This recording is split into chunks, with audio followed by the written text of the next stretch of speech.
Joining us on the Western Hotline to give us the Dolphins side of things and how things are there in Miami, Alain Poupart joins us. He of SI.com covering the Dolphins. Alain, good morning. It's Jeremy and Joe. How bad are things in Miami? The feeling around here seems to be we could be watching Mike McDaniel's last game if it goes poorly. Do you think that's in the cards? Is that possible? Good morning, and first, before I answer the question, I just want to say I'm glad to know I'm not the only one who gets confused with 8:15, 8:20, right. 8:12, 8:30. Yeah. Yeah, you're not alone. To get back to your question, I think if the game goes really bad, if the Dolphins look like they looked in their opener against the Colts, I think everything's on the table.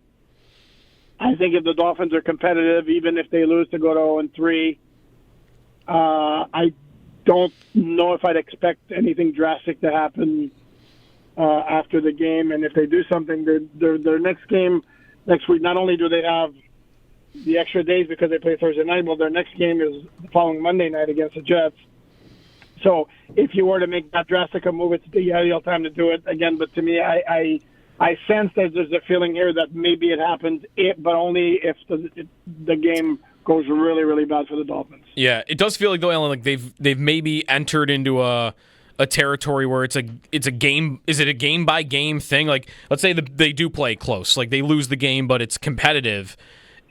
You'll get the same questions next week, I'm sure, about like them going into the Jets game. Like, well, if they lose this one, it could be it. And if they lose to the Panthers, this could be it. Does it feel like it's week to week now, where maybe he's down to his last straw? Yes and no. I think the other issue is also you have to do the logistics. You have to look at the logistics of the timing of making an in-season coaching change, which is why you always look at if they have a long week, their bye's not until week 12. And again, we have to see how it goes. I mean, I don't think that Stephen Ross, the owner, is going to want to see this team look bad, which in turn kind of makes him look bad because it's his team week after week. And week one was an abomination against the Patriots. They had a stretch where they played very, very well, but then down the stretch when they have two drives where they need to score and to have operational issues where you have a false start and a delay a game on two consecutive drives, that's borderline embarrassing. And that's what can't happen. So if they get, like, even if they were to say, let's say they're competitive against the Bills, lose, they're 0-3, they play against the Jets, they lose, but again, they're without those embarrassing moments like we saw against the Colts, like we saw against the Patriots. I don't know that it's necessarily fair to say, well, okay, is this a week, is this a week, is this a week? Yeah. Alan, regarding Mike McDaniel, I think, there's no doubt he's not exactly like the prototypical model of coach in the NFL of years past, but a very bright football mind, and at the start, things appear to be going really well. There seems to be this belief that maybe he's lost the room. I saw a number of players kind of taken up for him yesterday. Maybe that's just lip service. What kind of sense do you get about his ability to just be a head coach versus a coordinator? There are plenty of guys in this league that have made it at the head coach spot, and it turns out they're just really best fit to be a coordinator. What's your sense on McDaniel for that? Yeah, no, that's a very good question. It's a good point because that was the question when the Dolphins hired him out of San Francisco in 2022. Zero question about his football acumen. There's zero question about the X's and O's and all that. Very smart guy. Can he lead a room? And 4 years after the fact or 3 years after the fact, that question still remains. And when things were going well early on, because you have to remember, he got off to good starts. His first year with the Dolphins, they started off 3-0. In 2023, they started off 3-0 as well. Last year,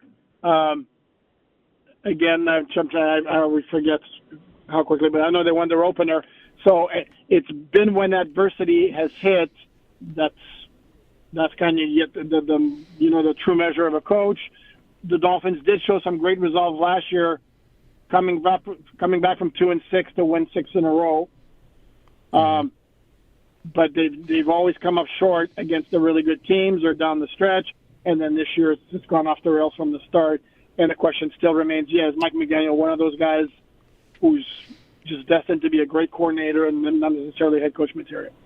On the field, Alan, what's overreaction and what's truth? The Dolphins' defense I've seen described as it could be historically bad. At least it's given signs of that maybe in the first 2 weeks. How bad is the defense going to be in what Bills fans see tomorrow? Yeah, I think that's the overreaction. It was brutal in the first 2 games. There is absolutely no getting around that. Pass rush, which was supposed to be the strength of the team with their 4 legitimate pass rushers, Bradley Chubb, Jalen Phillips, Matthew Judon, Chop Robinson. Dolphins have 4 sacks in 2 games, an average of 2 a game. Not going to get it done. And when they're not getting to the quarterback, they're not really affecting the quarterback. So it's not just the sack numbers. They have 0 takeaways. And this was a problem from last year as well when they were 4th in the NFL in total defense, but their takeaway numbers was very low.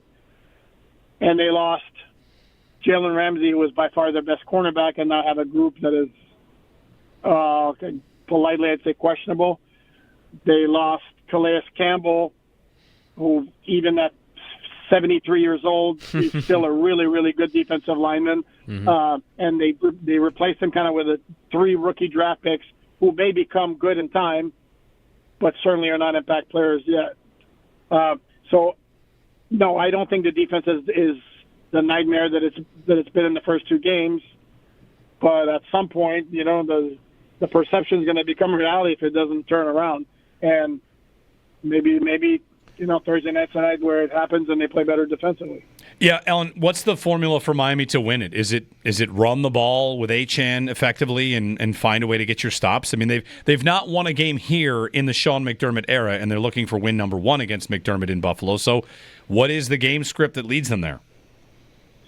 Yeah, and I certainly don't want to be accused of being an overly optimistic Dolphin dude, but no, they haven't won since 2016. They have come close 3 different times. The 2022 Saturday night game was 32-29. That playoff game after the end of that year was 34-31 with Skylar Thompson at quarterback, I might add. Mm-hmm. And then last year, the game was in doubt until the last drive and that unfortunate unsportsmanlike conduct, unnecessary roughness on Jordan Poyer. So they have come close, and the formula's basically been that their offense gets humming a little bit. And again, as I mentioned, we saw that for a good solid 2 quarters against the Patriots, where the offense looked like the offense of 2022 and 2023 with some throws about 15, 20 yards down the field. There was a long pass to Tyreek Hill.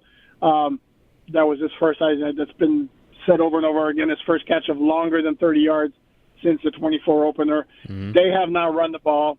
That certainly would make life easier, and just get a turnover at one point on defense would help as well. That's the formula. And if the game comes down to the fourth quarter drive, let's see if we can avoid a false start or a delay game. Yeah, right. Alain Poupart, SI.com. Alan, thanks so much for the time, and enjoy the game on Thursday. You got it. Thanks, guys. Alain Poupart on the West Her Hotline. Hey, if it's going to come down to them needing a turnover, that's a tough life to live. It is. Against the Bills right now. They've won the turnover battle 24 games in a row. So NFL record. They're due to lose it somewhere. What's the most? I don't see it happening What's tomorrow, the most likely way they lose it? Like 1-0? Sure. A fumble? Special teams fumble? Right. I don't know. Oh, does that would count towards it, turnovers right? count. Yeah. I don't know to put that. Imagine they lose the evil out in the that, universe. but they lose that streak on a special teams play.